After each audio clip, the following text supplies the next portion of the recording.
మంచిది. దేవుని బిడ్డలకి నా హృదయపూర్వక వందనాలు. మనం ప్రార్థన చేసుకుందాం. స్తోత్రం తండ్రి, పరిశుద్ధమైన దేవానికి వందనాలు ప్రభా. క్వశ్చన్ అండ్ అవర్స్ సెషన్లో మేము ఉన్నాం ప్రభా. విలువైన క్వశ్చన్స్ ఆన్సర్స్ జవాబిచ్చి ఆత్మీయంగా మీరు మమ్మల్ని బలపరచమని యేసుక్రీస్తు నామంలో ప్రార్థిస్తున్నాను తండ్రి. ఆమెన్. Right, okay. మీకు ఏదైనా క్వశ్చన్స్ ఉంటే అడగండి, దానికి ఆన్సర్ ఇస్తాను. నాకు తెలిస్తే నేను ఆన్సర్ చెప్తాను. క్వశ్చన్ అడిగేటప్పుడు మీ పేరు, మీరు ఎక్కడి నుంచి అడుగుతున్నారో జస్ట్ అది చెప్పండి. Thank you.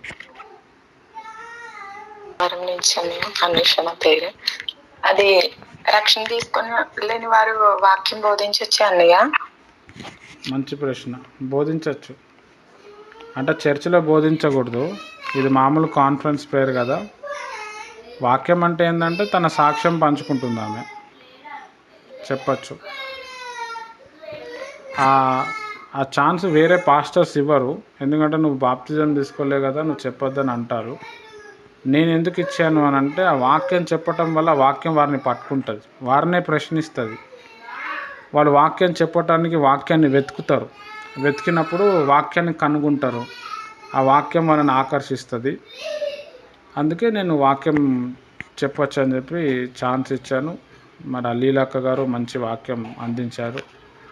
నిన్న సుమతక్క గారు కూడా అన్నారు, ఆమె అంత ప్రభువుని నమ్మలేదు కానీ ఎక్స్పీరియన్స్డ్గా వాక్యం చెప్తూ ఉంది, చాలా గ్రేట్ అని.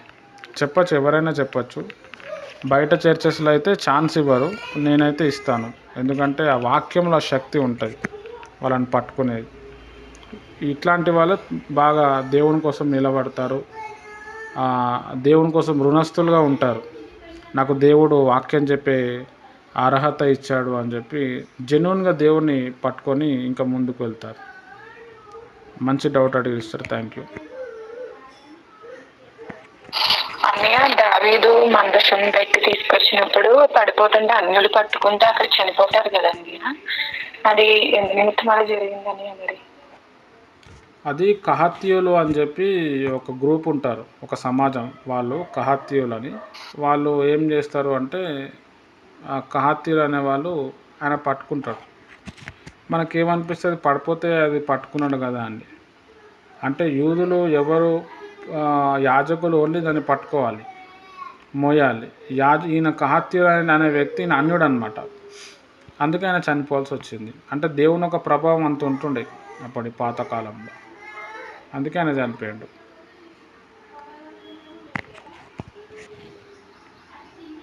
మరి ఈ పాస్టర్లు బాప్తిసం ఇచ్చినప్పుడు పేర్లు పెడతారు, మరి ఒక్కొక్క సంఘంలో పెడతారు, ఒక్కొక్క సంఘంలో పెట్టరు. రెండోది ఏంటంటే, మా దేవుని దేవతల పేర్లు అయితే మారుస్తారు. మామూలుగా కొంచెం అభ్యంతరం లేకుండా విజయ మరి అనే పేర్లు అట్లా ఉంటే పెట్టరు నాకు తెలిసినంత బట్టికి. మరి పాస్టర్లకు కూడా మరి ఇది వర్తిస్తుందా? మరి చాలా మంది మరి అబ్రహాం, ఇస్సాకు, యాకోబు అని మరి దైవ సేవకులు ఉంటారు. మరి కొందరైతే మరి వారు మరి ఆ మామూలు పేర్లతోనే మరి చివర కూడా రెడ్డి అని మరి తగిలించుకుంటున్నారు. మరి దానికి మరి విశేషంగా మరి ఏంటి? మరి మనము కూడా బాప్తిసం తీసుకుని మరి ఆ పేర్లతో కొంచెం అనేకులకు మధ్యలో మనము వెళ్ళి చెప్పలేకపోతున్నాం. మరి ఎందుకంటే మనం ఒక్కడే బాప్తిసం తీసుకున్నాము, మరి అన్యుల మధ్యలో కానీ బంధువుల మధ్యలో కానీ కొంచెం అది కొంచెం మరి చెప్పుకోవడానికి నా పేరని చెప్పలేము. కనుక నా పేరు ఇప్పుడు నా పాత పేరుతోనే మనము చెప్పుకుంటా ఉంటాము. మరి ఇది 1, 2, 3 రకాలుగా మరి ఉంది. మరి అది దేవునికి మరి అనుకూలంగా ఉంటుందా? మరి దాని గురించి కొంచెం మరి వివరణ చెప్పండి. ఓకే అంకుల్, మంచి మంచి క్వశ్చన్ వేసిరు అంకుల్. ఈ సభ్య సమాజానికి ఇది చాలా ఇంపార్టెంట్. నేడు క్రైస్తవ లోకంలో కూడా గందరగోళం ఉన్న పరిస్థితి ఇది. Right, okay. మరి బాప్తిజం ఇచ్చేటప్పుడు చాలామంది పేర్లు మారుస్తూ ఉంటారు. నేను కూడా వాళ్ళకి ఇష్టమైతే మారుస్తూ ఉంటాను. అయితే దేవునికి పాత పేరు కొత్త పేరు అనేది ఏమి ఉండదు. మనం ఇప్పుడైతే ఏదైతే ఈ భూమి మీద పిలువబడుతున్నామో ఈ పేరు మనది శాశ్వతమైన పేరు కాదు.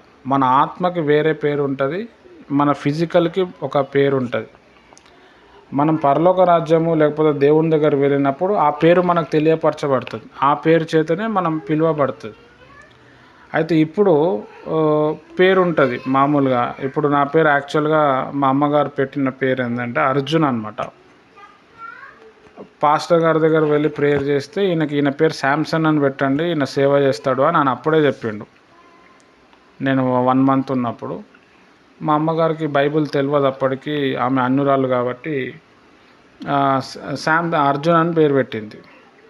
తర్వాత ఒక 4-5 సంవత్సరాల తర్వాత ప్రభువుని నమ్మిన తర్వాత మళ్ళీ ఇక అర్జున్ ఎందుకని మళ్ళీ శాంసన్ అని పేరే పెట్టారు. అర్జున్ అనే పేరు పెట్టినప్పుడు అప్పటి వరకు కూడా నేను చాలా వీక్గా ఉండేవాడిని, కాళ్ళు చేతులు చాలా సన్నగా చాలా బక్కగా ఉండేవాడిని. తర్వాత ప్రార్థన చేసి ఆ శాంసన్ అనే పేరు పెట్టిన తర్వాత కొంచెం నా లైఫ్ చేంజ్ అయిపోయింది, కొంచెం లావుగా అయ్యాను, స్ట్రాంగ్ అయ్యాను. అయితే అదొక ఎత్తు. బాప్టిజం తీసుకున్నప్పుడు పేరు మార్చుకున్నా ఏం కాదు, మార్చుకోకపోయినా ఏం కాదు. మార్చుకోకుండా ఉంటేనే బెస్ట్ అనిపిస్తుంది. బాప్టిజం తీసుకున్న తర్వాత పేర్లు మార్చుకోకుండా ఉంటేనే బెస్ట్ అనిపిస్తుంది. ఎందుకు అని అంటే ఒక ఎగ్జాంపుల్, ఇప్పుడు నా పేరు నాగరాజు అనుకోండి. నాగరాజు ఒక హిందూ పేరు, నేను ఒక నాగరాజు అని ఒక పేరు ఉందనుకోండి. ఒక హిందూ పేరు ఉండి కూడా నేను వాక్యం చెప్తా ఉంటే మీరు నాగరాజు మరి వాక్యం చెప్తారు, ప్రభువుని నమ్ముకున్నారు అని అంటే అక్కడ ఒక సాక్ష్యం చెప్పడానికి ఒక ఛాన్స్ దొరుకుతుంది నాకు. అవునండి, నా పేరు నాగరాజు, మేమంతా అన్యులము, మరి ప్రభువుని నమ్ముకున్నాము, ప్రభువుని నమ్ముకున్న తర్వాత నాకు ఇట్లా అయ్యింది అని మనం చెప్పచ్చు. పేరు లోపల పెద్ద ప్రభావం ఏమి ఉండదు. దేవునికి మొత్తం మన మనస్తత్వం అంతా తెలుసు. ఇప్పుడు మనం పిలువబడుతున్న పేరు వేరు, దేవుడిచ్చే పేరు వేరు. మన తల్లిదండ్రులు మనకి ఏదో పేరు పెడతారు, వాళ్ళ ఇన్ఫ్లుయెన్స్ తోటే మనము వెళ్తూ ఉంటాం. కానీ దేవుని ఉద్దేశం వేరే ఉంటుంది. ఇప్పుడు మా అమ్మగారు మా నాన్నగారు నువ్వు పాస్టర్ కావాలా ఆ ఇన్ఫ్లుయెన్స్ ఉంది, ఆ ఇన్ఫ్లుయెన్స్తో నేను వచ్చినాను. కానీ దేవుని ఇన్ఫ్లుయెన్స్ ఇంకొకటి ఉంటుంది. అట్లా మన జీవితంలో జరుగుతూ ఉంటుంది. అయితే కొంతమంది ఏంది అని అంటే మామూలు పేరే ఉంటుంది, ఇప్పుడు నాగరాజు అనే పేరే ఉంటుంది. సంఘంలో వచ్చినప్పుడు ఏం చేస్తారు అంటే ఆశీర్వాదమో లేకపోతే ఏదో ఒక పేరు పెట్టుకొని మనము తిరుగుతూ ఉంటాం. అది సంఘం వరకే వర్తిస్తుంది. సభ్య సమాజానికి వెళ్ళినప్పుడు మనము మామూలు పేరే చెప్పుకోవచ్చు. కొంతమందికి ఏంటంటే ఇంట్రెస్ట్ ఉంటుంది, ఈ హిందూ పేరు వద్దు బ్రదర్, నాకు ఏదైనా క్రిస్టియన్ నేమ్ పెట్టండి, ఎందుకంటే క్రిస్టియన్ నేమ్స్ కొంచెం మంచిగా ఉంటాయి. కొంతమందికి ఆ ఇంట్రెస్ట్ ఉంటుంది. వాళ్ళే విశ్వాసులు ఏమంటారంటే నాకు ఒక కొత్త పేరు పెట్టండి బ్రదర్ మీరే అని అంటే, ఆయన ప్రార్థన చేసి దేవుడు తనకు ఏదైనా తలంపు ఇస్తే లేకపోతే వాక్యం ద్వారా ఏదైనా మాట్లాడితే ఆ పేరు పెట్టేస్తారు. ఇక్కడ పేరు అనేది ఇంపార్టెంట్ కాదు, కానీ బాప్టిజం తీసుకున్నప్పుడు పేరు పెట్టుకోవడం గొప్ప విషయం కాదు, కానీ వాళ్ళ మనసు మారాలి.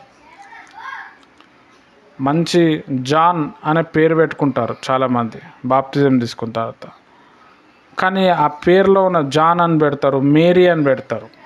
మేరీ అంటే కన్యక గర్భంలో ఉన్న యేసుప్రభు పుట్టాడు, మేరీ అంటే చాలా పెద్ద పేరు అది. ఆ మేరీ అనే పేరు పెట్టుకొని కూడా చాలామంది మారు మనసే ఉండదు. అక్కడ ఏమైపోతుంది అంటే ఇబ్బంది అయిపోతుంది. కాబట్టి బాప్టిజం తీసుకున్నప్పుడు పేర్లు మార్చకపోయినా దేవుని దృష్టి అయితే ఏమి ఉండదు. నీ పేరు గంగాధర్ అనుకో, నీ పేరు లక్ష్మి అనుకో, లేకపోతే నీ పేరు గణేష్ అనుకో, దేవుడు గణేష్ అనే పిలుస్తాడు. ఎందుకంటే దేవునికి అది అన్యుల నామం కదా, దేవునికి అదేమి ఉండదు. దేవుడు మన పేరుని లేకపోతే మన వృత్తిని చూడడు, ఆయన మనల్ని చూస్తాడు, మన హృదయాన్ని చూస్తాడు. ఆయన అందరినీ ఒకే రకంగా ప్రేమిస్తాడు. ఇప్పుడు బైబిల్లో మనం చూస్తే ఎస్తేర్ అనే పేరు ఉంది. ఎస్తేర్ అనే పేరు హిందూ పేరు, అది అన్యుల పేరు. మా అమ్మాయికి కూడా అదే పెట్టింది మా అయ్యగారు. నేను గవర్నమెంట్ రికార్డ్స్లో రాసిన తర్వాత నేను దాని మీద రీసెర్చ్ చేస్తే తెలిసింది. యాక్చువల్గా హడసా అని పెట్టాలి. హడసా అనేది యూదుల నేమ్. అది ఈ హదసా అనేట ఆమె అక్కడ అహష్వరోషు ప్రస్తావనలో వెళ్ళిన తర్వాత మళ్ళీ వాళ్ళు యూదులని తెలుస్తుందని చెప్పి అక్కడ ఏ దేవతలు ఉంటారు, ఏ దేవుళ్ళు ఉంటారు, ఆ దేవతల పేరు పెట్టి. ఇప్పుడు మన హిందూయిజంలో పార్వతి అన్న ఉంది, లేకపోతే లక్ష్మి అని ఆ దేవుళ్ళ పేరు ఆ మొర్దెకై అనే వ్యక్తి ఏం చేసిండంటే హదసకు పెట్టిండు ఎస్తేర్ అనే పేరు. కానీ బైబిల్లో ఏమైంది, ఎస్తేరు గ్రంథం అని రాయబడ్డది. దేవుడు దాన్ని అనుమతించిండు. ఇక్కడ మనం అర్థం చేసుకోవాల్సిన చాలా ఇంపార్టెంట్ విషయం ఏంటి అని అంటే, బాప్తిజం తీసుకున్న తర్వాత పేర్లు మార్చుకున్నా ఏం కాదు, మార్చుకోకపోయినా ఏం కాదు. అయితే మన మనసుని మాత్రం ఖచ్చితంగా మనం మార్చుకోవాలి. మనసుని మార్చుకోకుండా నువ్వు ఏ పేరైనా పెట్టు. ఇప్పుడు శాంసన్ అనే పేరు బాగుంది, ఆ పేరు పెట్టుకో, కానీ నువ్వు మారు మనసు లేకపోతే వేస్ట్. శాంసన్ అనేవాళ్ళు ఎంతోమంది తాగుబోతులు ఉంటారు, శాంసన్ అనేటోళ్ళు ఎంతోమంది మర్డర్ చేసేటోళ్ళు ఉంటారు. పేరుతోని అక్కడ సంబంధం కాదు. మనం బాప్తిజం తీసుకున్నాము అంటే ఒక కొత్త లైఫ్ మనము స్టార్ట్ చేస్తున్నాం. చాలామంది పాస్టర్స్ పేరు పెట్టడానికి మెయిన్ రీజన్ ఏంటంటే, బాప్తిజము తీసుకున్నాము అంటే లోకంలో చనిపోయినాము, దేవునిలో పుట్టాము. పుట్టిన ప్రతి వ్యక్తికి పేరు పెడతారు కాబట్టి ఇదిగో నీ పేరు అని చెప్పి పేరు పెడతారు. అయితే ఆ పేర్లు అంత పెద్దగా ఏమి ఉండదు. ఇక్కడ ఈ వ్యక్తి వాక్యం విని బలపడటంలోనే ఇంపార్టెంట్ అనమాట. కొంతమంది ఏం చేస్తారు అంటే, ఏంది బ్రదర్ నువ్వు బాప్తిజం తీసుకున్న పేరు మార్చలేదా అంటారు. కానీ బైబిల్లో ఎక్కడ కూడా బాప్తిజం తీసుకుంటే పేరు మార్చాలని చెప్పి ఎక్కడ కూడా రాయలేదు. అది నో ఇష్యూ. అది దేవునికి ఏంది అనంటే, మనం బాప్తిజం తీసుకున్న తర్వాత ఒక కొత్త లైఫ్, కొత్త జీవితం మనం జీవించడం చాలా ఇంపార్టెంట్. దానికి మనం సాధన చేయాలి, దేవుని వాక్యాన్ని అవలంబించాలి, దేవుని వాక్య ప్రకారం జీవించాలి. ఇది చేస్తే బాగుంటుంది. థ్యాంక్ యూ అంకుల్, మంచి డౌట్ అడిగారు. ఏంటంటే కరెక్టే మీరు చెప్పింది. యేసుక్రీస్తు కూడా యోహాను బాప్తిసం ఇచ్చాడే కానీ అక్కడ పేరు పెట్టినట్లేదు అనేది నాకు మీరు చెప్పిన దాన్ని బట్టి వచ్చింది. Thank you.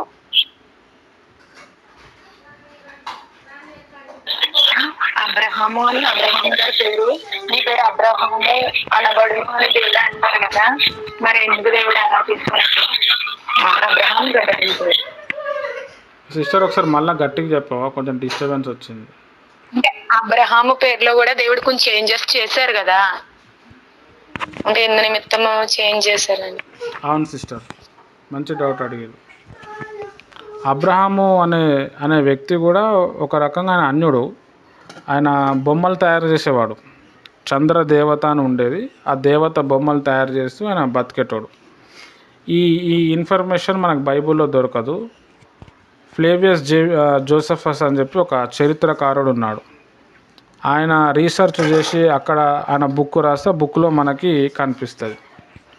అయితే దేవుడు ఇష్టపడి ఏం చేసిండంటే ఆయన పేరుని మార్చిండు. అబ్రహాం అంటే ఫాదర్ ఆఫ్ నేషన్స్, దేశాలకు తండ్రి అని. అంటే దేవుడు తనని చూసిన తర్వాత ఈయన ద్వారానే అన్ని దేశాలు పుట్టాలి, ఈయన దేశాలకు తండ్రి అవ్వాలి అని చెప్పి ఆ పేరులో అర్థం లేదు కాబట్టి ఆ పేరుని మార్చిండు. బైబిల్లో మనము చూస్తే ఫస్ట్ పేరు పెట్టేటప్పుడు ఒక మీనింగ్ చూసేవాళ్ళు.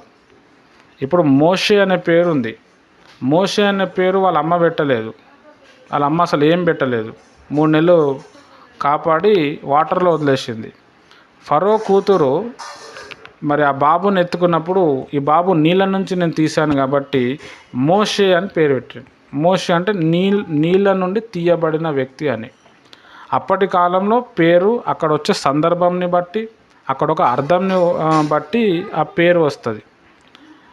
అట్లా అబ్రహాంని కూడా ఏం చేసిండంటే దేవుడే మార్చిండు. నువ్వు అబ్రామ్ కాదు, నీ పేరు అబ్రహాము, అంటే నువ్వు దేశాలకు తండ్రి అగుదువుగాక. చాలామంది పేరు ఎందుకు పెడతారంటే అదొక ఆశీర్వాదంగా మారటానికి. ఇప్పుడు ఆశీర్వాదం అని ఒక పేరు ఉన్నది అనుకోండి, మన నాగేశ్వర అంకుల్ గారి పేరు ఆశీర్వాదమే. ఆశీర్వాదం అంటే ఒక పాజిటివ్ వైబు డెవలప్మెంట్ అవుతుందని చెప్పి ఆ పేరు పెడతారు. ఆమె పేరు సారా అని ప్రభు మార్చాడు. సారా అంటే ఏంది అని అంటే మదర్ ఆఫ్ మిలియన్స్, అంటే అనేక జనములకు ఆమె తల్లి. ఈయనేమో దేశాలకు తండ్రి, ఈమెమో అనేక జనములకు తల్లి. అంటే దేవుడు వాళ్ళ క్యారెక్టర్ని బట్టి అలా దేవుడే ప్రేమతో వారికి ఆ పేరు పెట్టుకున్నాడు. అంటే వీళ్ళు ఇట్లా ఆశీర్వదింపబడాలని, అందుకే అట్లా ఆ కాన్సెప్ట్ వచ్చింది. ఇప్పుడు యేసుప్రభు వారు ఉన్నారు. యేసుప్రభు వారి పేరు ఫస్ట్ దేవదూత యెషయా భక్తుడు ఏమన్నాడు, ఇమాన్యుయల్ అని పేరు పెడతాడు అన్నాడు. ఇమాన్యుయల్ అంటే అర్థం ఏంది, దేవుడు నాకు తోడై ఉన్నాడు. కానీ యేసుప్రభు పేరు ఇమాన్యుయల్ అని పెట్టలేదు, ఎక్కడ కూడా యేసు అని పెట్టారు. క్రీస్తు అనేది ఏంది అంటే మెస్సయ్య, ఆయన మెస్సయ్య కాబట్టి క్రీస్తు అన్నారు. మన బైబిల్లో మనం స్టార్టింగ్లోకి వెళ్ళి మత్తయి మార్కు చదివితే యేసు క్రీస్తు అని ఉండదు. యేసు అక్కడికి వెళ్ళాను, యేసు బాప్తిజం ఇచ్చాను, యేసు రోగులను బాగు చేసిన అని ఉంటుంది. అపోస్తుల కార్యం నుంచి ఏమవుతుందంటే యేసు క్రీస్తు, ఆ యేసు అనే పేరుకి క్రీస్తు అనేది తొలగించి, క్రీస్తు అంటే అభిషక్తుడు, క్రీస్తు అంటే మెస్సయ్య అని చెప్పి. కాబట్టి యేసు పిలిచినా నడుస్తుంది, క్రీస్తు పిలిచినా నడుస్తుంది. కొన్ని దగ్గర పౌలు భక్తుడు క్రీస్తు నామంలో శుభం కలుగును గాక అంటాడు, కొన్ని దగ్గర ప్రభు అయిన యేసు అని అంటారు. అది ఆ పేరులో ఇంపార్టెన్స్ అనమాట. ఇప్పుడు గ్యాబ్రియల్ అని చెప్పి పేరున్నది, అది దేవదూత పేరు. గ్యాబ్రియల్, ఇప్పుడు మా బాబు పేరు గ్యాబ్రియల్, అది కూడా నేను పెట్టలేదు, మా అయ్యగారే పెట్టింది. గ్యాబ్రియల్ అంటే ఏంది అని అంటే దేవుడే నా తండ్రి అని అర్థం. అట్లా మంచి మంచి మీనింగ్స్ హీబ్రూలో వస్తాయి కాబట్టి ఆ మీనింగ్కి తగ్గట్టుగా ఈ పేరు పెట్టేటోళ్ళు, నా పేరు పెట్టేది సందర్భం అదనమాట. ఇప్పుడు మన తెలుగులో కూడా సతీష్ అనే పేరు ఉంటుంది, లేకపోతే లావణ్య అనే పేరు ఉంటుంది, లేకపోతే సురేష్ అనే పేరు ఉంటుంది. అది చాలా మీనింగ్ఫుల్ నేమ్స్ అన్నమాట. ఇప్పుడు విజయ్ అని ఉంటుంది, లేకపోతే విజయ అని ఉంటుంది, లేకపోతే జయం అని ఉంటుంది, జయ అని ఉంటుంది, లేకపోతే ఆరోగ్యం అని ఉంటుంది, లేకపోతే కిరణ్ అని ఉంటుంది, తేజ అని ఉంటుంది, రవి కిరణ్, రవి అంటే సూర్యుడు, కిరణ్ అంటే కిరణాలు, రవి కిరణ్ అంటే సూర్యుని కిరణాలు అని అర్థం. ఆ రవి అనే పేరునే ఇంకో నానా అర్థాల్లో ఇంకొక టెర్మినాలజీ చూస్తే దాన్ని సూర్య అంటారు, సూర్య కుమార్ అంటారు. అట్లా ఒక సందర్భాన్ని బట్టి అక్కడున్న ఒకేషన్ని బట్టి నేమ్ని సజెస్ట్ చేస్తారు. అయితే దేవుడు మనకంటూ ఒక పేరు ఇస్తాడు, అది ప్రకటన గ్రంథంలో ఉన్నది. నీ కొరకు ఒక కొత్త పేరు పెడుతున్నా అంటాడు. ఈ పేరు చల్లదు, అప్పుడు అక్కడ కొత్త పేరు ఉంటుంది, అది దేవుడు మనకే బయలుపరుస్తాడు. మంచి డౌట్ అడిగారు సిస్టర్, థ్యాంక్ యూ. డెవలప్మెంట్ అయితే ఈ వరాలు తలాంతులు ఏమవుతాయి అంటే ప్రభు కొరకు వాడటానికి ప్రభు ఇస్తాడు సంఘం కోసం. చాలామందికి దేవుడు వరాలు ఇచ్చినప్పుడు, తలాంతు ఇచ్చినప్పుడు దాన్ని వాడకపోవటం వల్ల ఏమైపోతుంది అంటే ఫస్ట్ ఆఫ్ ఆల్ వాళ్ళకి ఎలా వాడాలో తెలియదు.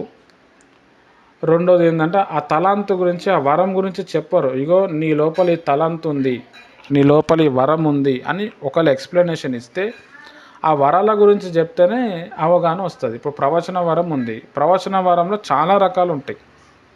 సమాజంలో వచ్చే ప్రవచనం వేరు, కౌన్సిలింగ్ ప్రవచనం అంటారు, కౌన్సిలింగ్ ప్రాఫెసీ అంటారు.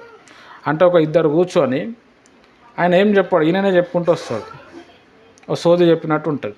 సోది కాదు, అది ప్రవచనమే. అది ఇక దేవుడు నాకు అట్లా చెప్తుండు, నువ్వు ఇట్లా చేయి అంటాడు. ఇంకొకటి వాక్యంతో కౌన్సిలింగ్ ప్రవచనం అన్నమాట.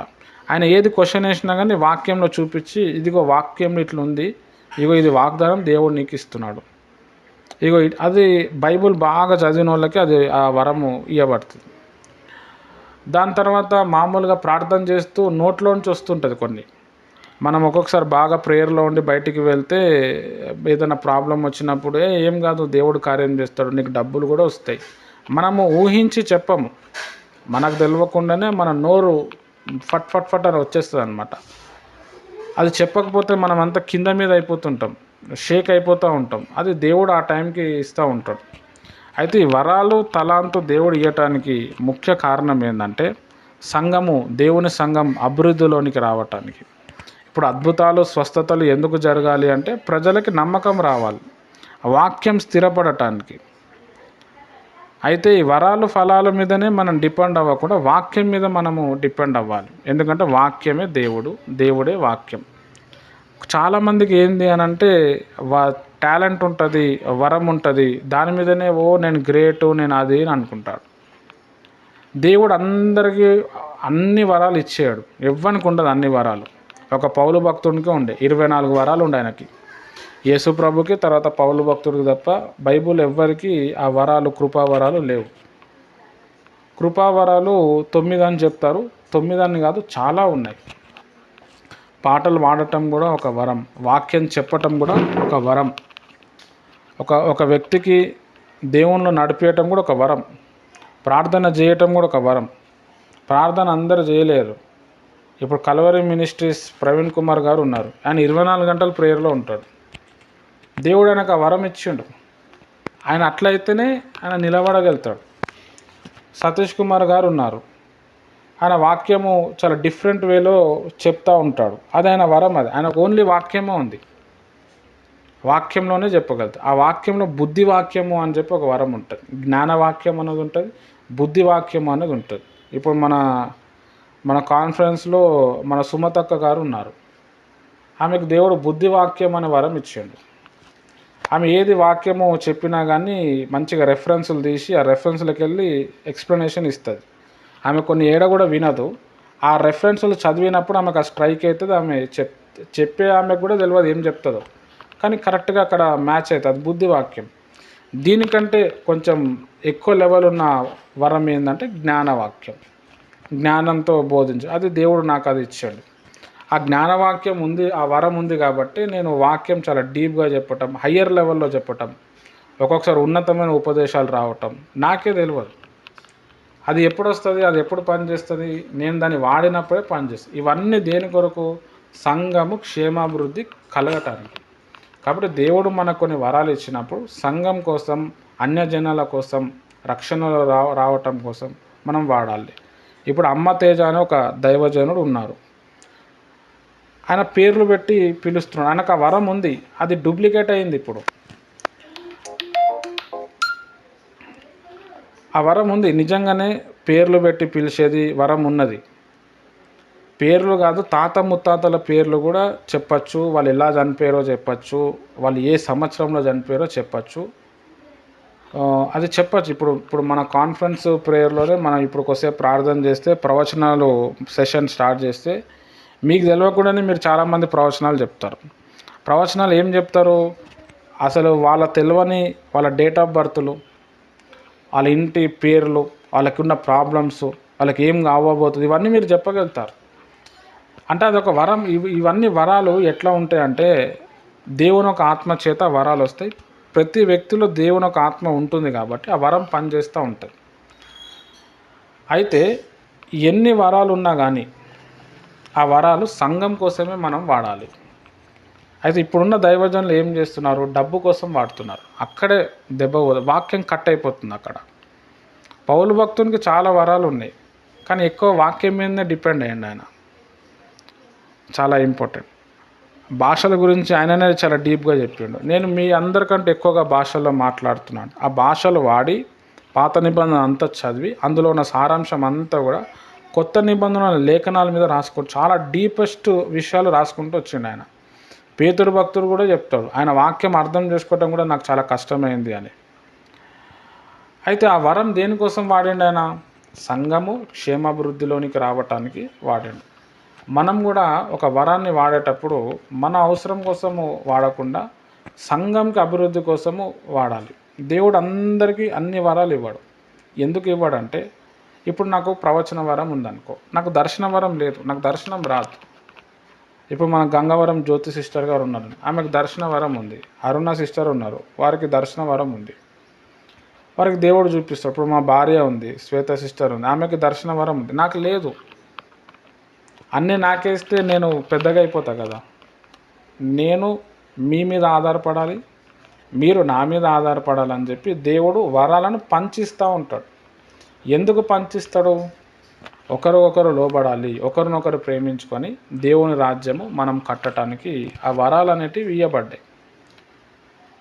అయితే ఈ వరాల్ని, ఆ టాలెంట్ని, అది ఏదైనా కానీ దేవుని కోసమే మనము ఉపయోగించాలి. అప్పుడు దేవునికి మహిమ వస్తుంది. వరాల మీద మనం డిపెండ్ అయిపోయి దేవుని వాక్యం మీద నిలబడకుండా మనం పోయినామనుకోండి, ఇప్పుడు అమ్మ తేజ గారు లాంటి ప్రాబ్లమ్స్, అమ్మ తేజ గారు ఎలాంటి ప్రాబ్లమ్స్ ఫేస్ చేస్తారో అలాంటి ప్రాబ్లమ్స్ ఫేస్ చేయాల్సి వస్తుంది. ఇప్పుడు విజయ్ ప్రసాద్ రెడ్డి గారు అసలు అన్య భాషలు కావచ్చు, ప్రవచనాలు ఇవన్నీ నమ్మడు ఆయన. ఫిన్హాస్ అనే ఒక వ్యక్తి ఆత్మదూషకులు అని చెప్పి ఒక 4.5 అవర్స్ది ఒక వీడియో పెట్టిండు. క్రిస్టియన్ రోస్టింగ్ ఛానల్ కొడితే వస్తుంది. ఆయన మొత్తం విజయ్ ప్రసాద్ రెడ్డి ఏమేమి డాక్టరీని నమ్ముతున్నాడో అదంతా ఇది కాదు బాబు, నువ్వు చెప్పేది రాంగు, ఇగో ఇది వాక్యం అని చూపించాడు. దానికి ఆయన ఒప్పుకొని ఆయన మీద వీడియో చేయలేడు. వీడియో చేయకుండా అరే మనం కరెక్ట్గా లేము, మనం విన్న బోధ, మనం అర్థం చేసుకున్న బోధ రాంగ్ అని ఆయన ఏం చేసుకున్నా అంటే ఆయన బోధను మార్చుకున్నాడు. అమ్మ తేజ గారికి కూడా అదే చెప్పిండు, నేను నమ్ముతాను, ఇవన్నీ ఉన్నాయని నమ్ముతా, కానీ నువ్వు చేసేది రాంగ్ అంటున్నాడు ఆయన. ఆయన లోపల వివేచన అనే వరం ఉంది. ఆయన ఎట్లా చెప్పిండు బ్రదర్ అంటే, వివేచన వరం ఉంది ఆయనకి. 9 వరాల్లో వివేచన అనేది కూడా ఒక వరం.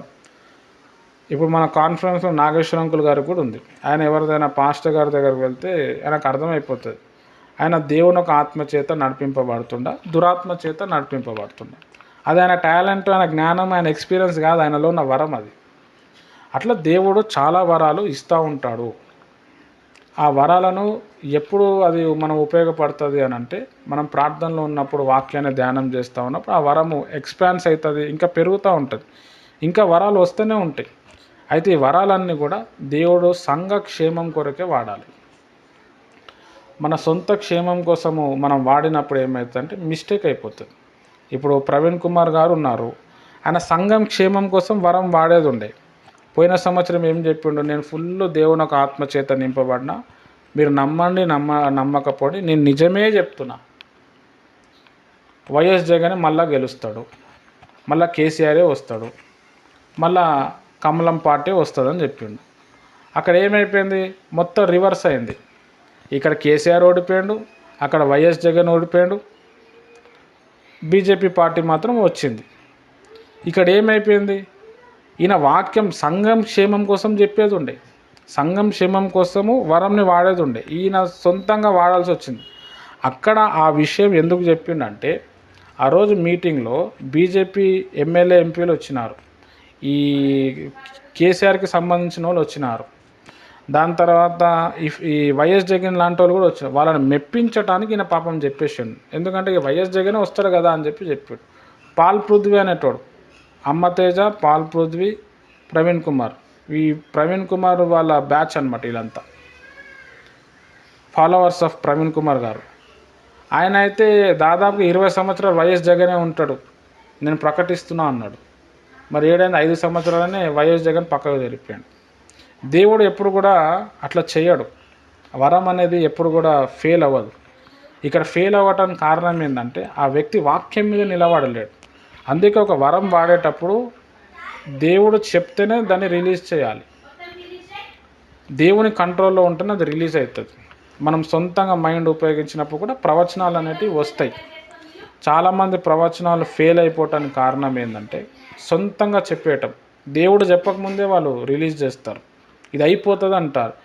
ఇది నీ మాటనా దేవుడు, ఇది దేవుని మాటనే అంటారు. పోనీ ఇది నా మాట అని అంటే అది ఫెయిల్ అయ్యే ఛాన్స్ ఉంటుంది, అది ఇబ్బంది కాదు. కానీ ఇది నా మాట, ఇది దేవుని మాట అనేసరికి అది దేవుని చిత్తంలో లేకపోతే అది ఫెయిల్ అయిపోతుంది. కాబట్టి వరాలు మనం ఎందుకు వాడాలి, సంఘం క్షేమం, అన్యజనుల రక్షణ కొరకు, దేవుని యొక్క పవర్ లోకంలో చూపించడానికి వాడాలి. సొంతంగా వాడినాం అనుకోండి, మొత్తం ఆగమైపోతాం, మనము జనాల్లో కొట్టుకుపోతాం, ట్రోలింగ్కి వచ్చేస్తాం. ఇప్పుడు చాలామంది పాస్టర్స్, విశ్వాసులు మీరు చూడండి, వాళ్ళు ఫస్ట్ సంఘం కోసమే వాడతారు. కొంచెం మంచిగా అయిన తర్వాత ఇక మొత్తం నాకు దేవుడు అది చూపిస్తుండు, ఇది చూపిస్తుండు, ఇట్లా అవుతుంది. పోనీ అక్కడ విశ్వాసి ఏమైనా క్షేమం పొందుకుంటాడా అంటే ఏమి ఉండదు. ఆడ డబ్బులు ఇచ్చేసేయండి. వాక్యం చెప్పేటోళ్ళకి డబ్బులు ఇయ్యరు, ప్రవచనాలు దర్శనాలు చెప్పేటోనికి డబ్బులు ఇస్తారు. వీళ్ళు ఎందుకు ట్రోల్ అవుతున్నారు, వీళ్ళు ఎందుకు పడిపోతున్నారు, అన్యుల ముందర అన్యులు హేళన చేసేటట్టు సేవకులు ఎందుకు తయారవుతున్నారు అని అంటే, వీళ్ళు వాక్యం మీద ఆధారపడకుండా పోతున్నారు. అదే మనం బైబిల్లో మనం చూస్తే ఎవ్వరు కూడా హేళన చేయబడలేదు, వాళ్ళ నీడబడిన మంచిగా అయిపోయారు. స్వస్థత వరం పనిచేసింది, అని ఏం వచ్చి ముట్టుకోలేదు. నీడకేమైనా వాల్యూ ఉంటుందా? ఎండ ఉంటేనే నీడ వాల్యూ. ఈ ఆ నీడ పడితే కూడా పబ్లిక్ మంచిగా అయిపోయారు. అంటే ఆ నీడలో ఎంత పవర్ ఉంది చూడండి. వాళ్ళు వేసుకున్న డ్రెస్లో కూడా అంత పవర్ ఉంది.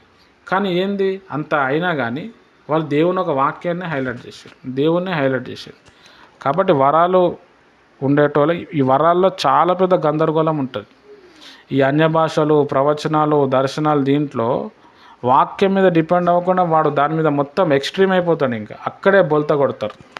అందుకే కొంతమంది అవన్నీ లేవు, అవి సైతాన్ అంటారు. ఎందుకులే ఉన్నాయి, అది వాడే విధానంలో వాడితే బెస్ట్ ఉంటుంది.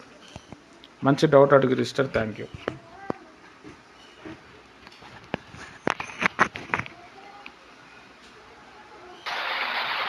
ఇప్పుడు చాలా మంది పాస్టర్ గారు విగ్రహారాధన చేస్తున్న వస్తువులు కానీ, ఆ ప్రసాదాలు కానీ, అన్నవరం ప్రసాదాలు కానీ, లేకపోతే ఏ ప్రసాదమైనా సరే విగ్రహారాధన చేసింది తినేయొచ్చు అని చెప్తున్నారు. కానీ బైబిల్లో మనం బైబిల్ వాక్యం నమ్మాలి అని చెప్పేసి ఉంది కాబట్టి, బైబిల్ వాక్యం ద్వారా మనం నడవాలి అని చెప్పి ఉంది కాబట్టి అందులో దేవుడే రాయించి ఉన్నారు విగ్రహారాధన చేసిన వస్తువులు కానీ ఏమీ తినకూడదు అని చెప్పి. కానీ ఇప్పుడు ప్రస్తుత పాస్టర్లు గారు అందరూ కేవలం చాలా మంది కూడా విగ్రహారాధన చేసి తినేయచ్చు అని చెప్తున్నారు, ప్రార్థన చేసుకు తినేయమంటున్నారు. అది కరెక్ట్ కాదు కదా అన్నయ్య, మరి దానికోసం నాకు వివరణ చెప్పండి అన్నయ్య. ఓకే సిస్టర్, దీని గురించి ఆన్సరు పోయిన సండే ఇచ్చిన సిస్టర్, ఆ రోజు మీరు రాలేదు. కానీ నేను చెప్తా, ఆ పాస్టర్లు ఎందుకు చెప్తారో కూడా ఇది నేను చెప్తాను. మనకి ప్రాబ్లం వచ్చినప్పుడు మనం ఏం చేయాలో కూడా నేను చెప్తాను. మంచి డౌట్ అడిగారు. బైబిల్లో కీర్తన గ్రంథంలో ఒక మాట ఉంటుంది, ఆ విగ్రహాలు కళ్ళు ఉన్నవి అవి చూడవు, చెవులు ఉన్నవి అవి వినవు, అవి ఒట్టి విగ్రహాలు, అవి దేవుళ్ళు కాదని చెప్పి ఒక వాక్యం ఉంటుంది. ఈ విగ్రహాలు అన్ని, ఈ పూజలు పునస్కారాలు చేసినవి అన్ని, ప్రసాదం ఇవన్నీ తినచ్చు అని ఎందుకు చెప్తారు అని అంటే, వాళ్ళ విగ్రహాల దగ్గర పెట్టిర్రు. ఇక బైబిల్లో ఏముంది, అవి కళ్ళు ఉన్నా కానీ చూడరు, చెవులు ఉన్నా కానీ వినరు, అది పెట్టిన ఒకటే పెట్టకపోయినా ఒకటే, మీరు తినచ్చు అని చెప్తారు. ఇక్కడ ఎందుకు తినకూడదు అని అంటే, వాటి మీద సైతాన్ శక్తి ఆవరించి ఉంటుంది. మీరు విగ్రహం దగ్గర ఏదైనా తినండి, ఆటోమేటిక్ మీరు ప్రేయర్ డౌన్ అయిపోతుంది, ప్రేయర్ లైఫ్ డౌన్ అయిపోతుంది, అసలు బాడీ సపోర్ట్ చేయదు. అందుకే తినద్దు అని చెప్పారు. కాబట్టి యాక్చువల్గా చూస్తే అది తినద్దు. నేను కూడా మన వాళ్ళకి చెప్తాను, మొన్న కూడా చెప్పాను. ఇప్పుడు ఒక ఇంట్లో ఒక వ్యక్తి చనిపోయాడు, వాళ్ళు హిందువులు, మనం పోవాలి. అయితే వాళ్ళ ఇంటికి పోయినప్పుడు ఆ భోజనం పెడతారు. మరి ఆ భోజనం తినాలా తినద్దా అని అడుగుతారు. తినచ్చు. అక్కడ పోయి ఏం చేయాలంటే, వెజిటేబుల్ రైస్ మనం తినాలి. వెజిటేరియన్ మజ్జిగ తినేసి వచ్చేయచ్చు. ఆడ మటన్ చికెన్ వండితే అది తినద్దు. ఎందుకంటే అది విగ్రహం దగ్గర కట్ చేస్తారు, ఆ వ్యక్తి పేరు మీద పూజించి దాన్ని కట్ చేస్తారు. కాబట్టి అది కాకుండా మామూలుగా వాళ్ళకి బాధ కలగకుండా మనము వెజిటేబుల్ రైస్ తినేసి రావచ్చు. అదేం సైతాన్ ఏం మనకు ఆవరించదు. కొంతమంది దగ్గర పోయినప్పుడు వాళ్ళు చాలా ఫోర్స్ చేస్తారు, ఎవరిని కోసినా రక్తం వస్తుందిరా భయ్, మేమేమో చర్చికి రావాలా, నువ్వు చెప్పింది వినాలి, అయినా నువ్వు తినవా అని ఎంతో ఫోర్స్ చేస్తారు. మనం వాళ్ళకి చెప్పాలి, ఇది మేము తినకూడదు, తినద్దని చెప్పి బైబిల్లో ఉన్నది, తింటే మాకు ఇబ్బంది అవుతుంది, మీకు కూడా ఇబ్బంది అవుతుంది పెడుతున్నందుకు అని చెప్పాలి. లేదే ఏం కాదని మనం చెప్తే వాళ్ళకి బాధ పెట్టకుండా, సరే వాళ్ళు బాధపడుతున్నారు కదా అని చెప్పి, క్రీస్తు ప్రేమ నిమిత్తం నాకు బైబిల్లో ఇన్ని వాక్యాలు ఉన్నా కానీ నేను దేవుని ప్రేమ అందేటాన్ని నీకోసం తింటున్నా అని చెప్పి మనం తిన్నా కానీ అదేం పెద్ద తప్పేమీ కాదు. ఎందుకు తప్పేమీ కాదంటే, మనం ఆల్రెడీ ఆయనకు చెప్పేసినాం, ఆ వ్యక్తిని మనం సంపాదించాలి, ఆ వ్యక్తిని మనం కాపాడుకోవాలి, ఆయన మనోవేదన పడద్దు. కాబట్టి కొంతమంది అరే అవును బ్రదర్ కరెక్టే నువ్వు చెప్పినావు, సరే మేమేం పెట్టాము, మేము వేరే సెపరేట్ పెడతాం, అది తినచ్చు, ఏం కాదు. ఇక్కడ మనం అర్థం చేసుకోవాల్సిన చాలా ఇంపార్టెంట్ ఏంటంటే, ఆత్మని మనం రక్షించుకోవాలి. ఫస్ట్ ఆఫ్ ఆల్ చెప్పేసేయాలి, నేను ఇట్లా బాప్టిజం తీసుకున్నాను, ఇట్లా తినద్దని, అదొక్కటే ఉంది, ఇంక అన్నీ చేయొచ్చు, విగ్రహార్థన చేయొద్దు, ఈ విగ్రహం దగ్గర సమర్పించింది తినద్దని ఉన్నది, నేను తినను, ఏమనుకోకండి, మీరు బయట ఇంకేదైనా పెట్టండి నేను తింటా అని చెప్పాలి.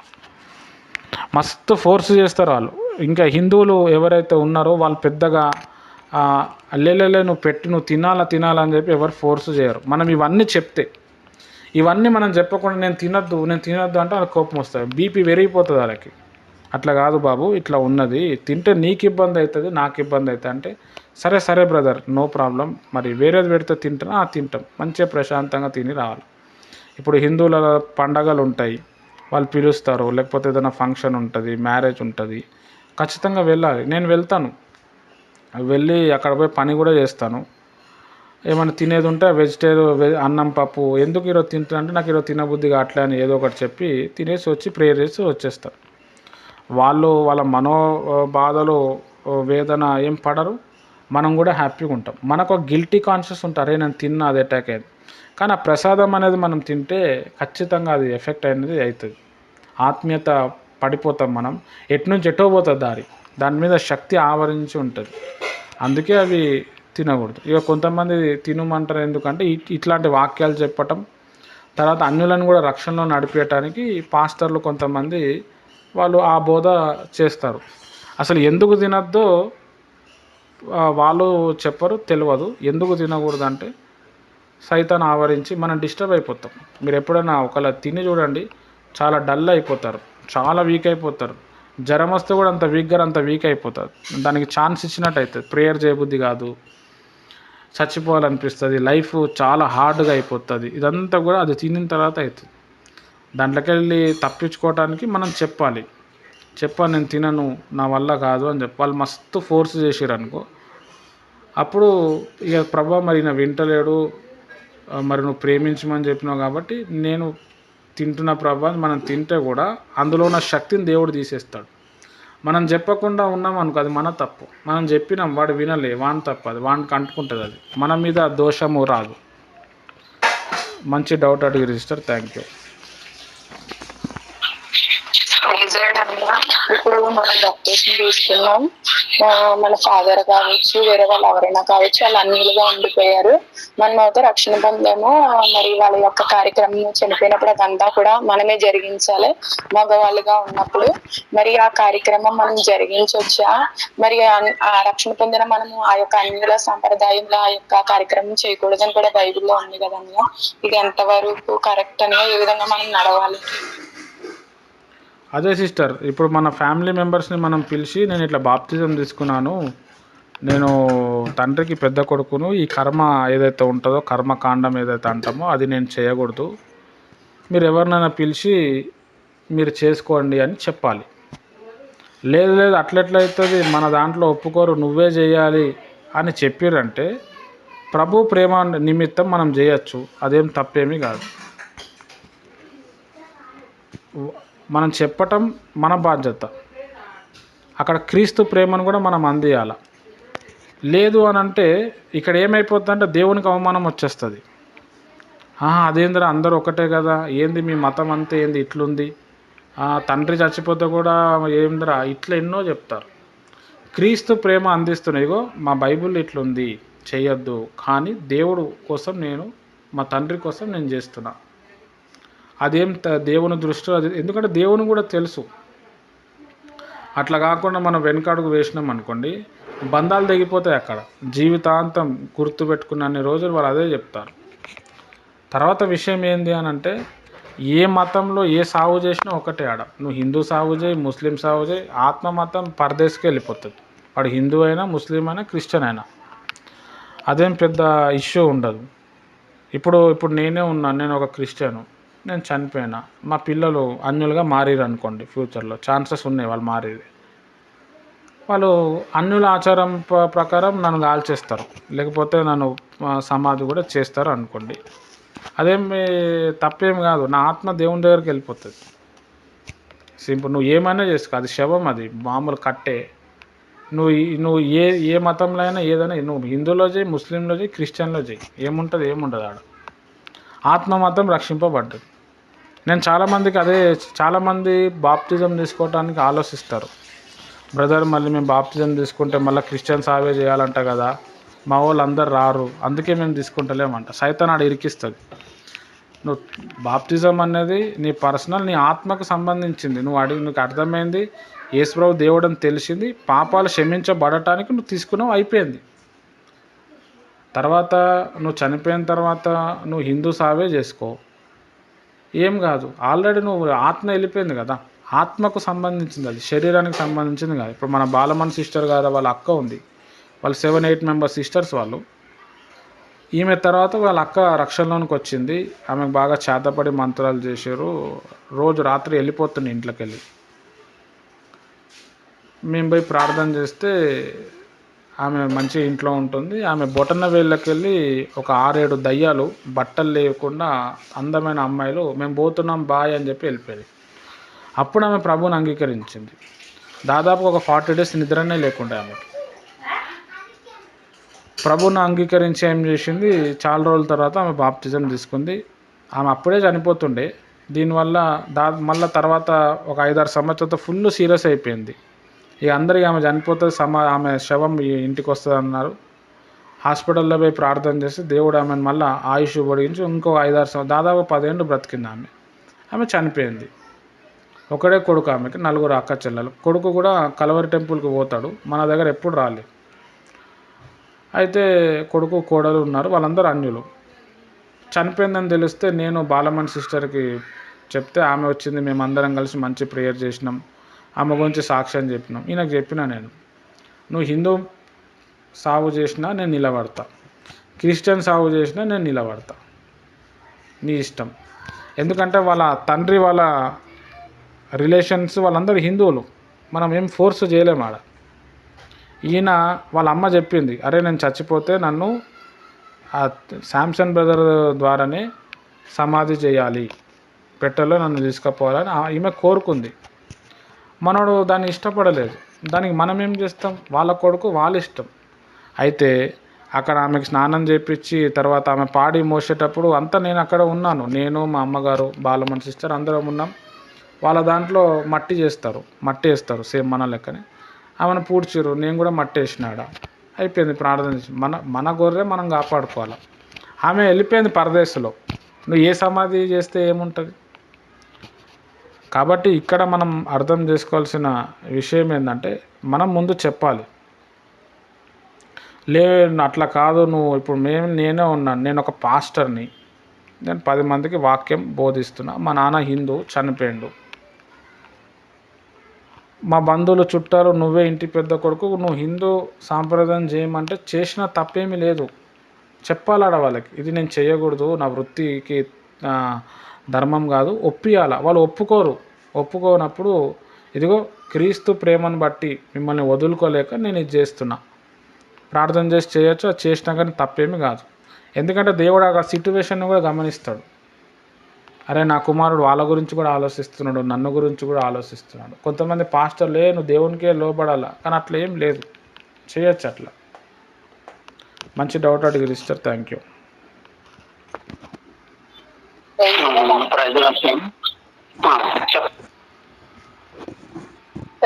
అన్నయ్య, శాపం అన్నది వస్త్రాల ద్వారా కూడా వస్తుంది అన్నయ్య. ఎదుటి వారి వస్త్రాలు మనం వేసుకున్నప్పుడు కూడా శాపం అన్నది అందుకుంటుంది అన్నయ్య.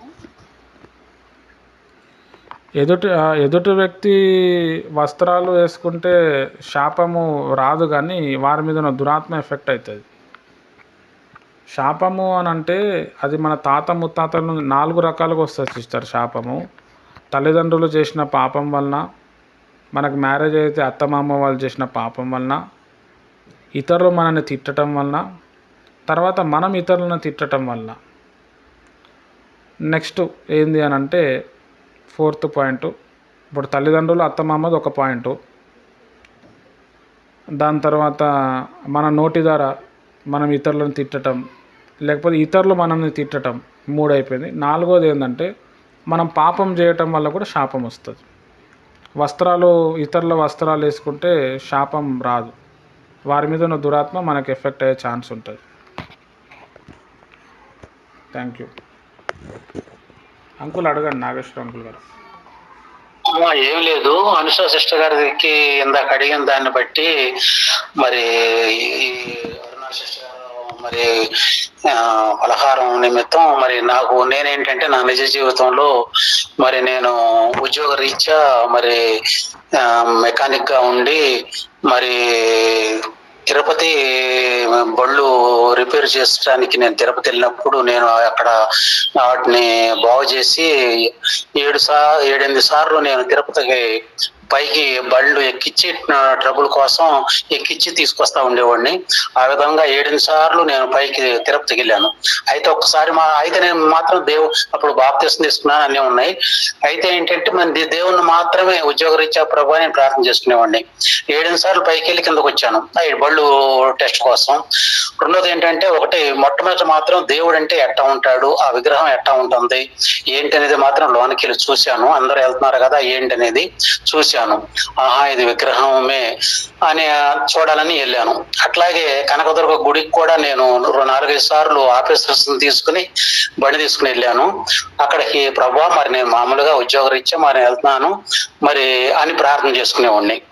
ఆ పలహారం మాత్రం పెట్టినా కూడా, ఎవరన్నా ఇచ్చినా కూడా, మా ఆఫీసర్ ఇచ్చినా కూడా డాష్ బోర్డ్ లోనే పెట్టేసి వచ్చిన తర్వాత మా స్టాఫ్ ఇచ్చేవాడిని. మూడోది ఏంటంటే, మా తండ్రి గారు చనిపోయినప్పుడు కూడా మరి నేను ఎవరిని అడగలేదు, ఈ విషయాల్లో కూడా నాకు అడగలేదు. దేవుని చేసుకునే ఆలోచన ప్రకారం నేను వెళ్ళాను.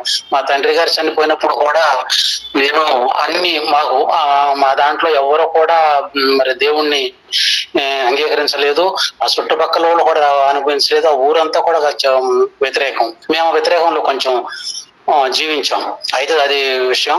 అయితే ఏంటంటే, నేను మా తండ్రి గారు చనిపోయినప్పుడు నేను ఎవరు లేరు, చెప్పినా వినేవాళ్ళు లేరు, అక్కడ కంపల్సరీగా చేయాల్సి వచ్చింది. కాబట్టి నేను ప్రభుని ప్రార్థన చేసుకుని ప్రభు అని నేనే మొత్తం కంప్లీట్ నేనే అక్కడ కూర్చుంటాం కానీ, ఆ బేపన్నం అతను చెప్పినట్లు కానీ అన్నీ కూడా నేనే చేశాను. ఆయన కూడా నాకేమనిపించలేదు. దేవుని మాత్రం వాళ్ళు ఏమైనా చేసుకుంటుంటే దేవుణ్ణి మాత్రం తలుచుకుంటూ ఉండేవాడిని. ఆ విగ్రహానికి ఏదైనా దండం పెట్టమన్నా ప్రభువునే చూసేవాడిని. అట్లాగే పైకి కొండ మీదకి వెళ్ళినా కూడా ఆ విగ్రహంలో నేను దేవుణ్ణి మాత్రమే చూసేవాడిని. అది మాత్రం అట్లా జరిగింది అనమాట. దాని విషయంలో మనం ఏం అభ్యంతరపడాల్సిన పని లేదు. నేను నా జీవితంలో నేను చూసి ఉన్నాను, చేసి ఉన్నాను. దేవుని స్తోత్రం. ఓకే అంకుల్, మంచి వివరణ ఇచ్చారు. Thank you uncle.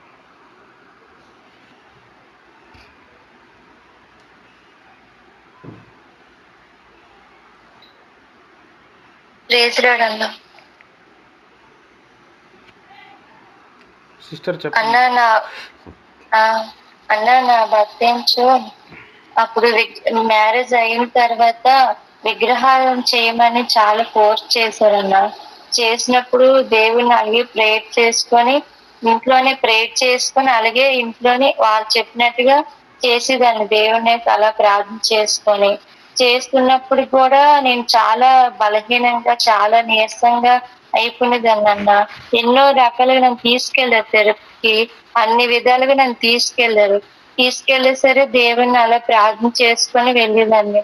ఇప్పుడేంచో పూర్తిగా ప్రార్థన చేయొద్దు, ఆ ఇంట్లో అసలు ప్రార్థన పనికిరాదు, బైబిల్ పనికిరాదు, ఇంట్లో నుంచి బైబిల్ తీసా అని అలా మాట్లాడుతున్నారు అన్నయ్య. అమ్మాళ్ళ ఇంటికి వచ్చినప్పుడు ఏంచో నువ్వు అవన్నీ వదిలిసి వస్తేనే ఇదవుతుంది, లేకపోతే లేదు అన్నట్టుగా మాట్లాడుతున్నారు అన్నయ్య.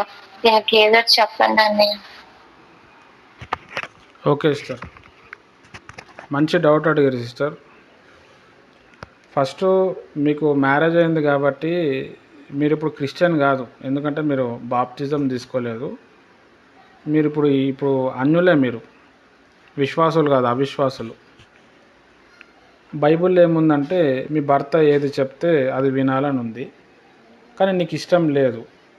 కానీ నువ్వు కొన్ని రోజులు ఏం చేస్తావు అని అంటే భర్త చెప్పినట్టే విను. వెనకాల నుంచి మనం ప్రార్థన చేద్దాము, తర్వాత మెల్లమెల్లగా దేవుడు మార్చుకుంటాడు. ఇప్పుడు నెక్స్ట్ టైం ఆ విగ్రహం పూజలు అట్లా ఏమైనా ఉంటే నువ్వు ఆల్రెడీ దేవుని ప్రతిష్ఠించుకున్నావు కాబట్టి నీకు తెలుసు అవి విగ్రహాలు, అవి దేవుళ్ళు కావని నీకు తెలుసు. కానీ భర్త మాట వినాలి, భర్త మీద అభిమానం ఉంది, ప్రేమ ఉంది కాబట్టి ఆ భర్త మనసు కోసం, హెల్త్ కోసం, మీ తల్లిదండ్రుల కోసం నువ్వు అవి చేసినా కానీ పెద్ద ఎఫెక్ట్ ఏం కాదు. అంటే బైబిల్లో కూడా ఇట్లాంటి సందర్భం ఒకటి కనిపిస్తుంది, నేను చూపిస్తాను తర్వాత. ఇప్పుడు నెక్స్ట్ టైం మీరు అవి చేసినా కానీ మీ బాడీ ఏం వీక్ కాదు, ఎందుకంటే నేను మీకోసం ప్రేయర్ చేస్తూ ఉంటాను. అట్లా ఏమైనా వీక్ అయినప్పుడు మన కాన్ఫరెన్స్లో ఎప్పుడైనా మామూలుగా ఫోన్ చేసినా ఫోన్లలో ప్రేయర్ చేస్తే తగ్గిపోతుంది, దానికి ఏం అవసరం లేదు. తర్వాత ఏమవుతుంది, నువ్వు అక్కడ ఉండి మనసులో ప్రార్థన చేయటం వల్ల దేవుని ఒక శక్తి నీ మీదకి వచ్చి వాళ్ళని ఆటోమేటిక్ మార్చేస్తుంది. దేవుడే కార్యము చేస్తాడు. వాళ్ళ అహంకారం మనుషులు ఎవరు చెప్పినా వినరు, వాళ్ళకు వచ్చిన ప్రాబ్లమ్స్ ఏంది అని అంటే ఫస్ట్ ఒప్పుకున్నారు, తర్వాత వాళ్ళు ఎందుకు వదిలేస్తున్నారంటే వాళ్ళ ఫ్యామిలీ మెంబర్స్ చాలామంది ఫోర్స్ చేస్తున్నారు. అదేంది మీ కోడలు మీ మాట వినకపోతే ఇంకెందుకు, మన సంప్రదాయం ఇది కానే కాదు, ఎస్సీ ఎస్టీ వాళ్ళ దేవుని ఎందుకు ఇట్లా అని ఉండొచ్చు. దాన్ని బట్టి పాపం మీ భర్త అటు నీకు చెప్పుకోలేక అటు వాళ్ళకి చెప్పుకోలేక ఆయన ఏమైపోయిందంటే ఆయన కూడా లోపల లోపల కుమిలిపోతున్నాడు. ఇప్పుడు మనము ఒక వ్యక్తిని మనం గెలుచుకోవాలంటే మనం సరెండర్ అవ్వాల్సిందే. కాబట్టి నేను చెప్పేది ఏంటంటే మీ ఆయన వాళ్ళు ఎలా చెప్తే అలా అలా వెళ్ళండి. వెనక నుంచి మనం ప్రార్థన చేద్దాం.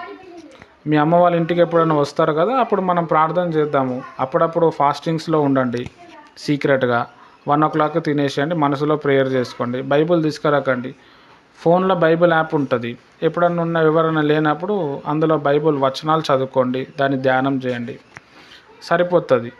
తర్వాత నువ్వు అక్కడ భక్తి సాధన చేస్తూ ఉంటే దేవుడు మీ ఆయన కళ్ళలో ఏదో ఒక రోగమో ఏదో శోధన పెట్టి దేవుడు మీ ఆయనను పిలుచుకుంటాడు.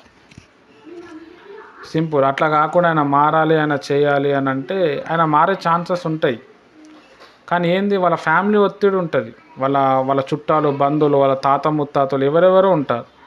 ఆ ఒత్తిడి వల్ల ఏమైపోతాడంటే ఈయన అటు చెప్పలేక ఇటు చెప్పలేక అయిపోతాడు. ఇప్పుడు బైబిల్లో మనం చూస్తే ఆ వచనాలు గుర్తుకొస్తాయిగా, నీకు పెడతా తర్వాత. ఆల్రెడీ చెప్పిన నేను దీని గురించి. ఎలీషా భక్తుడు ఉంటాడు, చాలా స్వస్థతలు ఇవన్నీ చేస్తూ ఉంటాడు. నయమాన్ అని చెప్పి ఒక వ్యక్తి ఉంటాడు. ఈ నయమాన్ అనే వ్యక్తికి ఏమవుతుంది అని అంటే కుష్టి వ్యాధి ఉంటుంది. కుష్టి వ్యాధి ఉంటే ఆయన మంచి సైన్యాధిపతి, మంచి యుద్ధ వీరుడు, సిరియా దేశానికి సైన్యాధిపతి, చాలా గొప్ప వ్యక్తి ఆయన. కానీ ఆయన కుష్టి వ్యాధి ఉంటుంది. ఉండటం వల్ల ఏమైపోతుంది అంటే ఆయన చాలా ఇబ్బంది పడుతూ ఉంటాడు. అయితే అప్పుడు ఏమవుతుంది అంటే వాళ్ళ ఇంటికాడ ఒక పని మనిషి వస్తుంది. ఆమె చిన్న అమ్మాయి. ఆమె ఏమని చెప్తుంది అంటే మా యూదా దేశంలో ఒక అయ్యగారు ఉన్నారు, నాకు వరుసకు అన్న అవుతాడు, ఆయన దగ్గరికి మీరు వెళ్ళి ప్రార్థన చేయించుకోండి, మీరు ఖచ్చితంగా బాగా అవుతారు, అయ్యగారికి ఉన్న ఇదంతా కూడా కుష్టి వ్యాధి తగ్గిపోతుంది అని ఆమె చెప్తుంది. అయితే ఈ నయమాన్ అనే వ్యక్తి ఏం చేస్తాడు అని అంటే సరే అని చెప్పి వచ్చేస్తాడు ఎలీషా గారి దగ్గర. ఎలీషా గారి దగ్గరకు వచ్చేసిన తర్వాత ఏమవుతుందంటే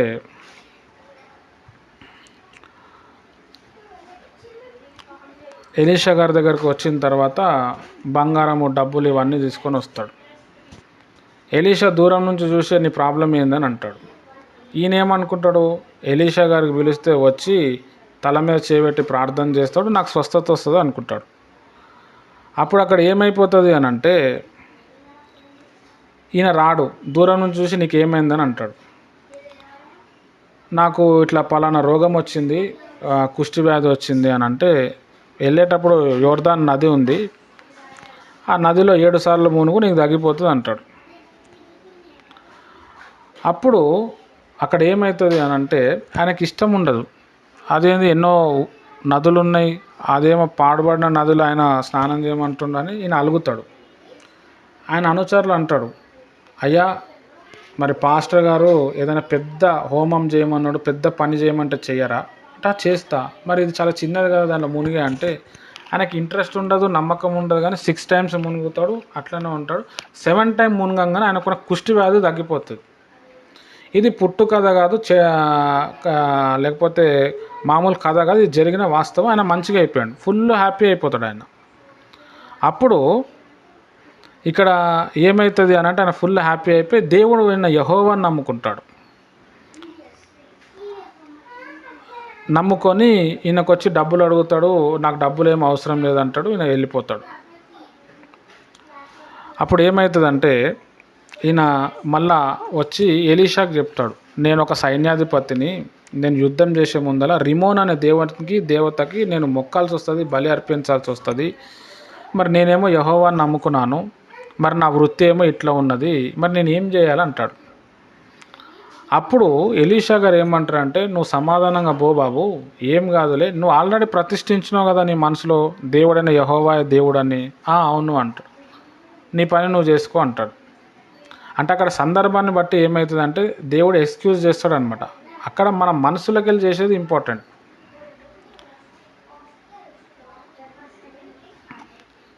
చూడండి, 2 రాజుల గ్రంథము 5వ అధ్యాయము.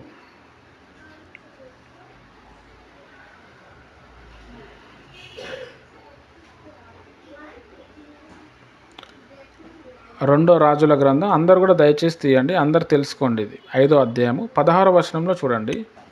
ఎలీషా, ఎవని సన్నిధిన నేను నిలవబడి ఉన్నానో ఇశ్రాయేలు దేవుడైన యెహోవా ఆ జీవముతోడు నేనేమీ తీసుకొనను అని చెప్పాను. నయమాను అతనితో ఎంత బతిమ్లానను అతడు ఒప్పకపోయాను. ఇప్పుడు 17వ వచనం నేను చెప్పింది ఉంటుంది. అప్పుడు యెహోవా వాక్కు తప్ప దహన బలినైనను మరి ఏ బలి అయినను ఇతరమైన దేవతలకు నేను ఇకను అర్పింపను. 2 కంచర్ల గాడిద మొయ్యి మన్ను నీ దాసుడైన నాకు ఇప్పించకూడదా? నా యజమానుడు మొక్కుటకు రిమోను గుడిలో చొచ్చి నా చేతి మీద ఆనుకొనున్నప్పుడు నేను రిమోను గుడిలో నమస్కారం చేసిన ఎడల రిమోను గుడిలో నేను నమస్కారము చేసిన సంగతి గూర్చి యెహోవా నీ దాసుడైన నన్ను క్షమించుగాక అని నయోమను చెప్పగా ఎలీషా నెమ్మది కలిగి పొమ్మని అతనితో సెలవిచ్చెను. అతడు ఎలీషా వద్ద నుండి వెళ్ళి కొంత దూరము సాగిపోయాను. ఈయన చెప్తున్నాడు, రిమోన్ అని ఒక దేవుడు ఉన్నాడు, మా యజమానుడు మొక్కుమంటాడు, మొక్కాల్సి వస్తుంది, నుంచి మట్టి తీసుకోవాల్సి వస్తుంది, అక్కడ బలి అర్పించాల్సి వస్తుంది. నేనేమో యెహోవాని తప్ప ఎవరిని నమ్మను, నాకు యెహోవా దేవుడు అని తెలిసింది. మరి యెహోవా దేవుడు అక్కడ రిమోన్ అనే దేవునికి మొక్కినప్పుడు ఏమైనా ఇబ్బంది అవుతుందా అని అంటే చూడండి 19వ వచనంలో ఏమంటుంది, ఎలీషా నెమ్మది కలిగి పో అని చెప్పిండు. అంటే పెద్ద ఇష్యూ ఏం కాదు, నువ్వు దేవుని ప్రతిష్ఠించుకున్నావు కదా, నువ్వు మొక్కినా చేసినా అదేం పెద్ద ఇష్యూ ఏం కాదు, నువ్వు పోమని చెప్పిండు. ఇది చాలా ఇంపార్టెంట్. దీన్ని బట్టి మనం అర్థం చేసుకోవాల్సిన విషయం ఏంటంటే దేవుని మనసుతో కలిసి మనం కొలవాలి. ఇట్లాంటి చిన్న చిన్న ప్రాబ్లమ్స్ బట్టి కూడా చాలామంది ఏమైపోయారంటే ప్రాబ్లమ్స్ ఫేస్ చేస్తూ ఉన్నారు. కాబట్టి సిస్టర్, మీరు అది ఒకవేళ ఉన్నా లేకపోయినా పర్వాలేదు, ఫస్ట్ మీ ఆయన ఏదైతే చెప్తాడో దాని ప్రకారం మీరు ఉండండి. తక్కింది దేవుడు చూసుకుంటాడు.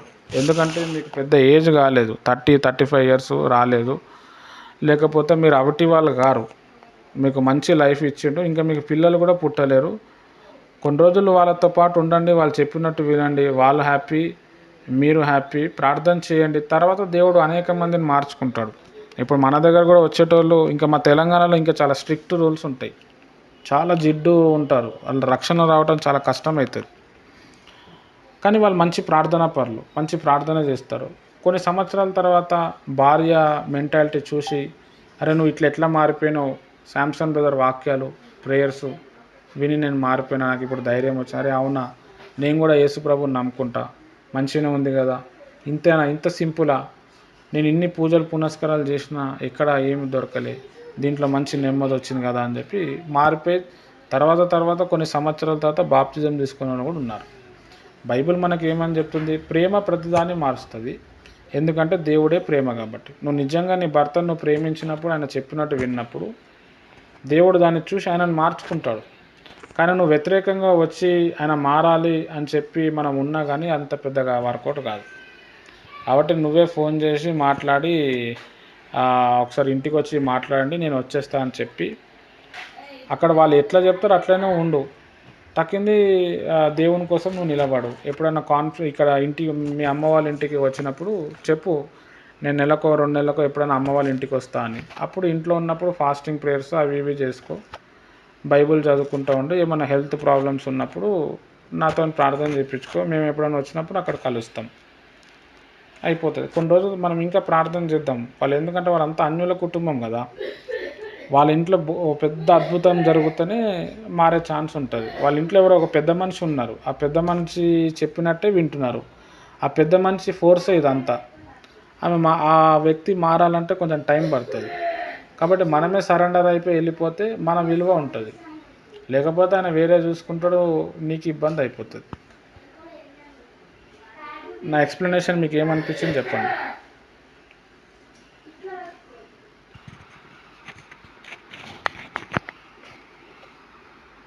ఓకే సిస్టర్, అదే మీరు ప్రేయర్ చేయండి, దేవుడు మీకు ఎట్లా నడిపింపు ఇస్తే మీరు వెళ్ళిపోండి. ఇప్పుడు మీరు ఒంటరిగా ఉన్నందుకు చాలా నెగిటివ్ థాట్స్ వస్తాయి, సూసైడ్ థాట్స్ వస్తాయి, చాలా డిస్టర్బ్ అయిపోతారు. అంత అవసరమే లేదు. చాలా లైఫ్ ఉంది, ఇంకా 50-60 ఏళ్ళ జీవితం ఉంది మీకు. ఇంకే మీరు అంత డిస్టర్బ్ అవ్వటం అవసరమే లేదు. మీకు ఏంటంటే ఎవరు చెప్పేవాళ్ళు లేకుండే ఈ ప్రాబ్లంలోకి వెళ్ళి ఎలా డీల్ చేయాలో తెలియక మీరు ఇట్లా డిస్టర్బ్ అయిపోయారు. ఫస్ట్ బైబిల్లో భర్త మాట వినాలి, తండ్రి మాట వినాలి అని ఉంటుంది. కాబట్టి భర్త ఏది చెప్తే అదే. ఇప్పుడు నా చర్చ్ మెంబర్స్ చాలామంది కూడా వాళ్ళకి నేను అదే బోధిస్తా, మీ భర్త ఏది చెప్తే అదే విను. భర్త ఈరోజు సండే చర్చికి పోవద్దని అన్నాడు అనుకో, పోకు, ఏం కాదు. ఆయన ఉండేదే ఒక సండే, నువ్వు చర్చికి పోకుండా నువ్వు ఇంట్లో ఉండని చెప్తాడు. సరే వింటే అయిపోతాయి, ఇంట్లో ప్రేయర్ చేసుకు, ఆయన లేనప్పుడు రా అని చెప్తా.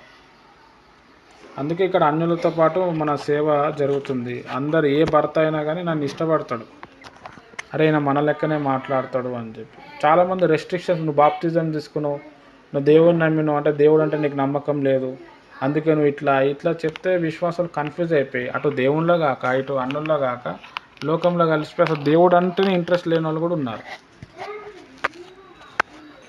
చెప్పేవాళ్ళు లేరు, సరైన దారి చూపేవాళ్ళు లేరు. నా సజెషన్ ఏంది అని అంటే, నువ్వు ఒక్కసారి మీ ఆయనతో మాట్లాడి ఇంటికి రా, నేను వచ్చేస్తానని చెప్పి, నేను ఒక్కటేసారి అట్లా రాలేను, మంచిగా ఉండదు, మీరు ఏది చెప్తే అది వింటాను, కానీ ఇంట్లో వచ్చి ఒకసారి మాట్లాడి వెళ్ళిపో.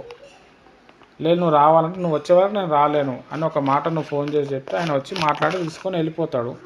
ఇప్పుడు నువ్వు ఇక్కడ ఉన్నన్ని రోజులు, కొన్ని రోజులు ఆయన మారుతాడు, నీ విలువ తెలుస్తుంది. కానీ వాళ్ళు డౌన్ అవ్వరు. తర్వాత నీకు తెలుస్తుంది. నేను వాటర్ ప్రేయర్ చేసి ఇస్తాను, అన్నం కూర చేస్తూ ఉన్నప్పుడు ఆ వాటర్ అన్నంలో కూరలో వేస్తూ ఉండు. మీ ఇంట్లో ఉన్న వాళ్ళందరూ మారిపోతారు. ఇంట్లో ఎవరైనా అత్త మామ ఉంటే ఇప్పుడు వాళ్ళు ఏజ్డ్ పర్సన్స్, కొన్ని రోజులైతే ఏజ్ ఎక్కువ అయిపోతుంది, ముసలోళ్ళు అయిపోతారు, నీకు పిల్లలు ఉంటారు. అప్పుడు అంతా కూడా నీ చేతిలోనే వస్తుంది. ఎవడేం చేస్తాడు? ఎవడేమి చేయడు. ఇప్పుడు మన బ్యాచ్లో ఆమె మాధవక్క అనే టైం ఉంటుంది, పొద్దున వస్తుంది. అలా భర్త అస్సలు ఒప్పుకోడు, యేసుప్రభు అంటే తంతా అంటాడు, ఇబ్బంది పెడతాడు. ఈమె ఏడో సండే చర్చికి పోతుంది అని చెప్పి ఇంట్లోనే ఉంటాడు. కొడుకు కూడా అంతే, వాళ్ళ అమ్మ కూడా అంతే, వాళ్ళ అన్న అంతే, వాళ్ళ అక్క అంతే. అట్లాంటి ఆమెని నేను బాప్తిజం ఇప్పించి కూర్చోబెట్టేసిన. ఆమె సండే రాదు, ఇంట్లోనే ఉండి ప్రేయర్ చేసుకుంటుంది, బైబిల్ చదువుకుంటుంది. ఎప్పుడన్నా నెలకో 15 రోజులకో నేను వెళ్ళినప్పుడు, లేకపోతే ఆమెనైనా ఇంటికి పిలిచినప్పుడు ఆమెకు ప్రభు బల్ల ఇచ్చేస్తే అయిపోతుంది. ఆమె భక్తి ఆమె చేసుకుంటూనే ఉంటుంది. భర్తకి నా భార్య ఇంకా హిందూయిజంలోనే ఉందని ఆయన అనుకుంటాడు. అటు భర్తకి ఇబ్బంది లేదు, ఇటు ఫ్యామిలీకి ఇబ్బంది లేదు, మళ్ళీ ఆమె భక్తి సాధన జరుగుతూనే ఉంది. కాబట్టి మీరు మంచిగా మెయింటైన్ చేసుకోవచ్చు. మీ ఆయన వాళ్ళ ఇంటికి వెళ్ళిపోవచ్చు, అక్కడే ఉండండి. అప్పుడప్పుడు ఎప్పుడైనా ఎవరు లేనప్పుడు కాన్ఫరెన్స్ ప్రేయర్లో రండి, లేదంటే అప్పుడప్పుడు ఫోన్లో ప్రార్థన చేయించుకోండి, సరిపోతుంది. కొన్ని రోజుల తర్వాత, కొన్ని సంవత్సరాల తర్వాత వాళ్ళు మారిపోతారు. నీ పిల్లలు పుట్టిన తర్వాత నీ పిల్లలకి ప్రార్థనలో పెంచుతూ ఉండు, దేవుళ్ళలో పెంచుతూ. పిల్లలు కొంచెం పెద్దగా అయిన తర్వాత ఏమవుతుంది, పిల్లలే తండ్రిని మారుస్తారు. అంతే. ఇంత చిన్న ప్రాబ్లమ్ని మీరు చాలా పెద్ద డివైడ్ చేసి భూతద్దంలో పెట్టి చూస్తున్నారు. Okay sister, thank you. Right, మనం ప్రేయర్ ముగించుకుందామా? ఇంకెవరికి ఏదైనా డౌట్ ఉంటే అడగండి.